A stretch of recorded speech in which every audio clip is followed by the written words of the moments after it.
Hey there, Vern. Good to see you could make the review again. And of course, Sparky. You know, Spark, you're into my scotch again. Darn it, Vern, I think Sparky's got a bit of a problem. Mind you, I know you like to get into the grass once in a while. Well, today we're going to be reviewing the Bunnahabhain 12. So folks, today we are going to go after a non-peated Islay whiskey called Bunnahabhain, or known by those that drink Bunnahabhain as Bunny. So what can I tell you about Bunnahabhain? It was actually constructed, the distillery, during the boom era of the Scotch whiskey business. It doesn't have quite the illustrious history of some of the ones that were more toward the turn of the 1800s and their illegal distilling that went on before they actually got licensed. It was built in a quiet bay, Bunnahabhain Bay, built there because there was actually Bunnahabhain means where the river comes out, so it's built where there is access to water. And the distillery itself was quite remote. There was no roads to it. They used the puffer steamers to come in. Those are those small steamboats that they had, you know, back in the 1880s, 1890s, when steam was starting to be the big thing for transportation between the mainland of Scotland and the Hebrides Islands there. There were quite a few distilleries, so that was a big business. And of course, this is the boom era, and they had a very protected bay. It was protected in that it didn't get the winter westerlies, the strong westerly storms and that.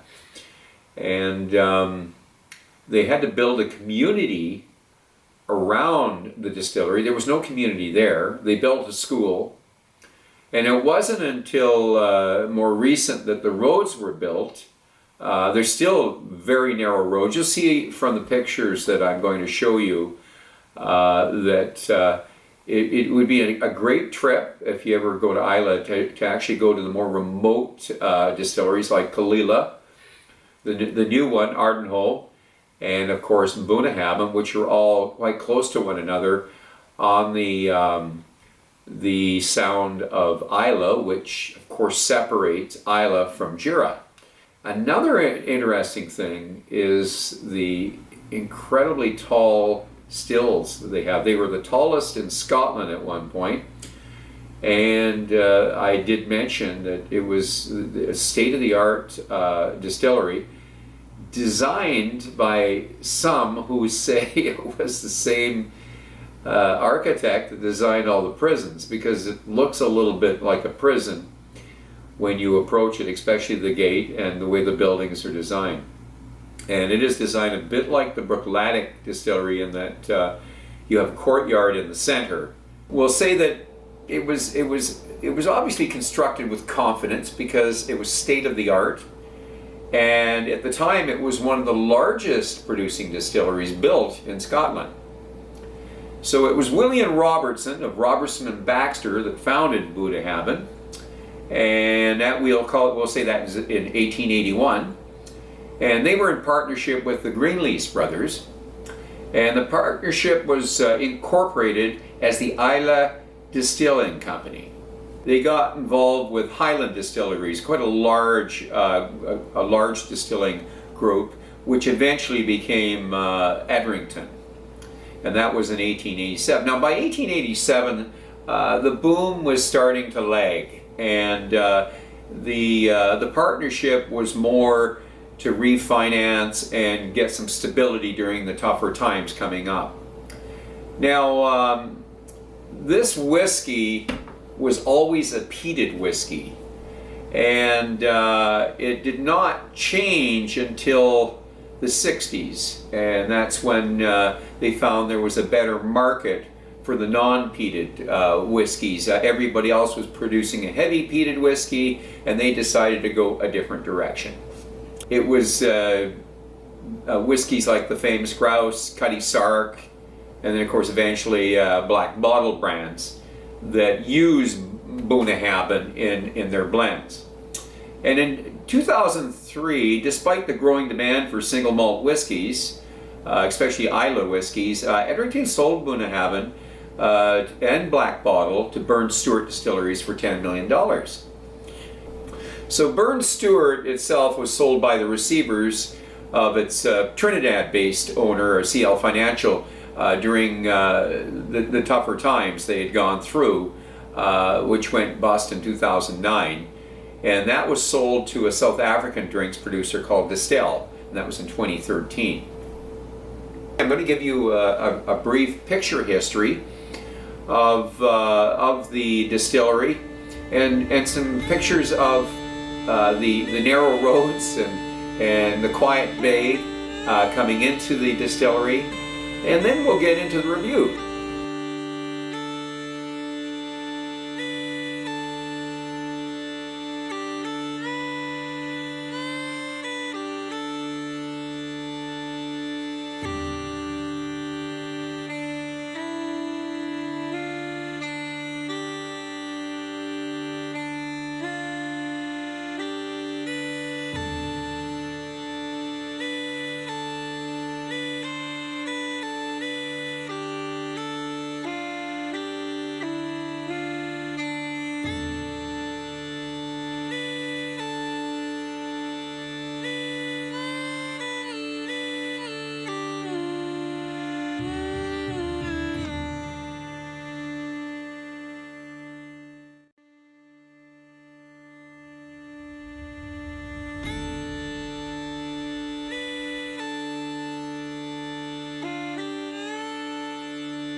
So we're looking at Scotland here, and we're going to zero in on Islay and the Outer Hebrides, and we're looking at Bunnahabhain Distillery, and it's located northwest of the Kalila Distillery. Well folks, it's time to get into the Bunny. So I don't normally do this. I don't normally give you a chance to see me open up a bottle, but this one here, it's a fresh one. Kind of excited about this. I haven't had a 12-year Boonie in a few years, so I picked this up not that long ago because I finished off my other a few years back and just had never picked up another one. Not that I didn't like the Boonie. It is a whiskey that I'm fond of. Let's see if I still am. So this is bottled at 46+%. I gotta see what it says on the label here, but it is 46 minimum. Let me see if I can read it here. 46.3%, and it's non-colored, non-chill filtered.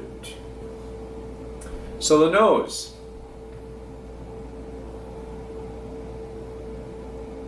Well, we got some sweetness.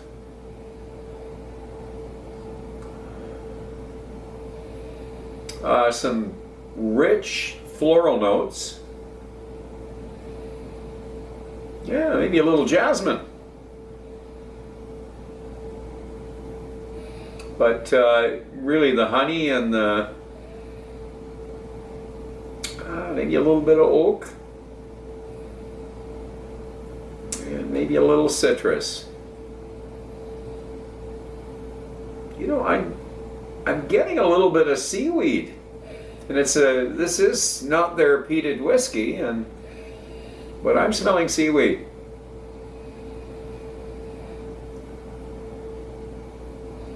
Yeah, I'm getting a little bit of salt and brine, but the honey is strong. The honey and the flowers. This is quite a complex nose. I don't remember it being like this. I don't know, is this a different batch or? Yeah, a little peppery. Interesting. Wow. Well, I'm kind of excited about this. Go back at it. Let's see what we get.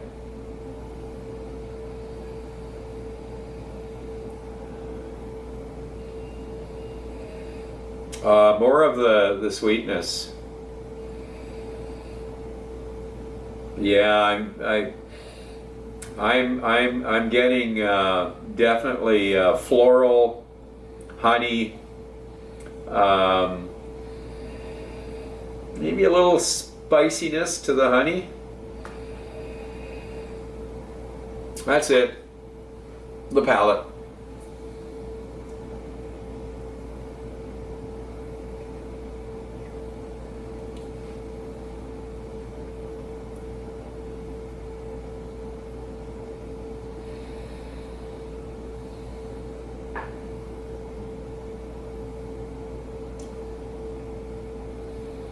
This might be better than I remember it. Definitely a sweet drink, but so balanced. I'm going to have to pour myself another draught here because I didn't pour enough, and it's got the, I would say, not vanilla, more honey. The honey's there. Maybe a little bit of chocolate in the background. Yeah, definitely chocolate in the background. Wow. I'm even getting coffee. Sweet coffee. We're going to try another little sip here, see what happens here.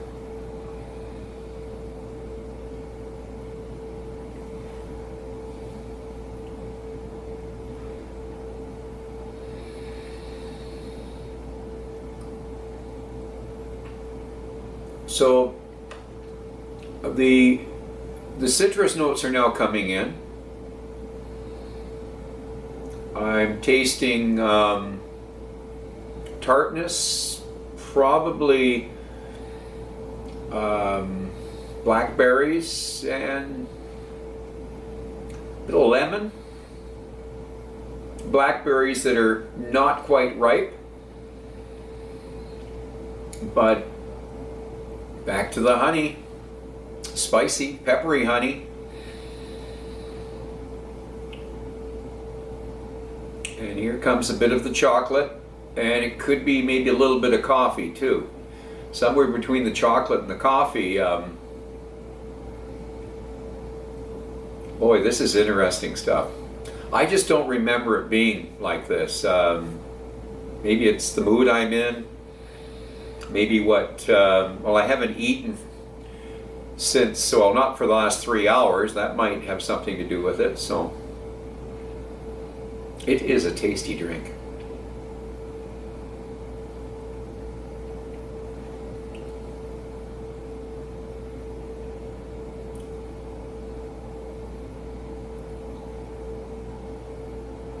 Very slight brininess. And I don't know if it's just the peat, maybe, I don't know, I'm pretty sure the water they use now is clear. The water they used back in the days when they made the peated whiskeys was peated. It was actually, it had tannin color to it. But now they get their water from a spring. They actually pay, they pay the owner, the farmer, for the water, and it is clear. But it could be where the casks are stored, and they're getting some of that salty brininess from just being stored near the ocean. But I taste it, and I'm really sensitive to the briny tastes and the seaweed. I've always been, I'm a coastal guy. I'm an ex-fisherman. I spend a lot of time on the water. I still do. On the ocean. I live on the ocean, so I smell the ocean, but I taste it in the drink. So let's. The finish is just starting to leave. So I think that says something. let's look at the finish.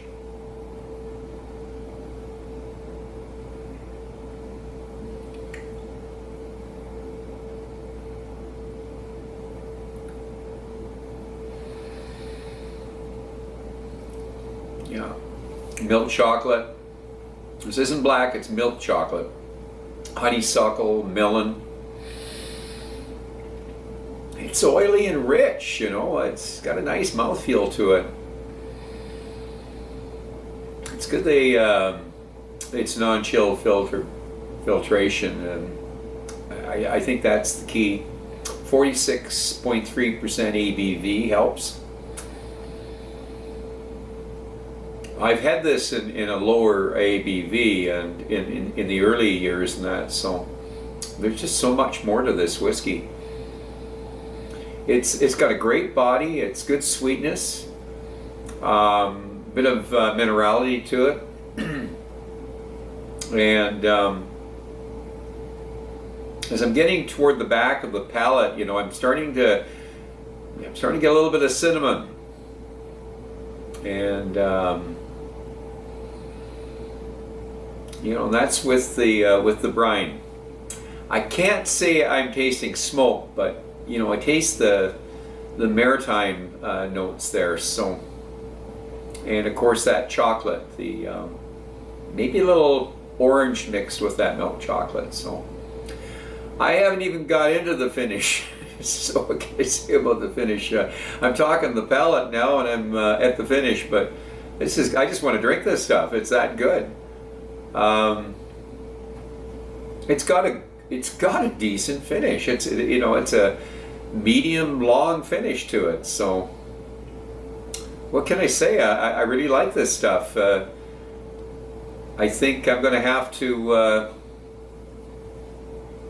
have a little more here.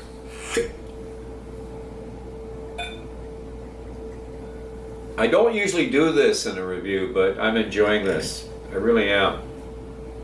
You think I'd had a tough day or something.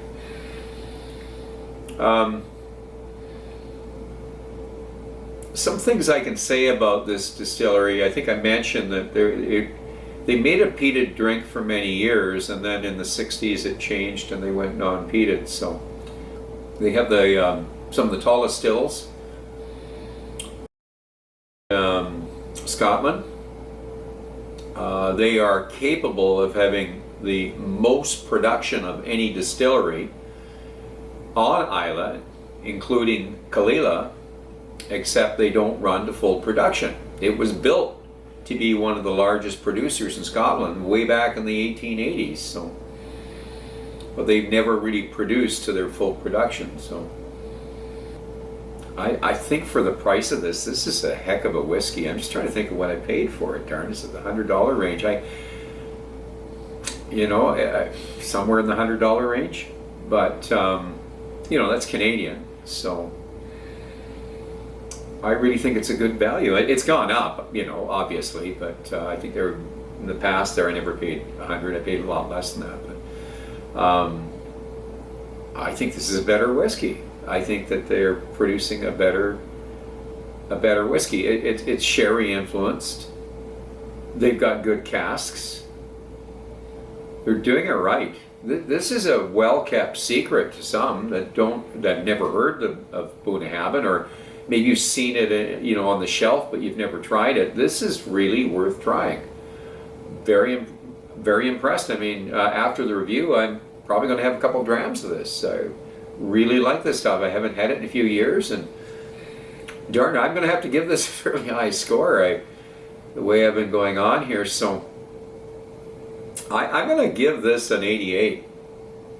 I really like this stuff, and you know, I mean, my palate's a little different than everybody else's, and I've tried hundreds of scotches, and sometimes I think we have to go back to something, and maybe it's different now, but this is a well-deserved mark, I think, 88.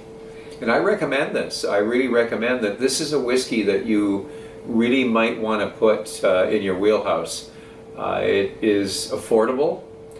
It has a very rich, well-layered, well-balanced, and something that I certainly would want to maybe pay more attention to, and if I finish this bottle, I think I'll go out and get another one. I just hope they can keep at this standard, because the quality of this whiskey is well above some of the whiskeys that I have paid $100 for. I am going to stay with my 88 score, and thanks for joining me. I'm going to ask you to not drink and drive, and to drink wisely. And cheers until the next time.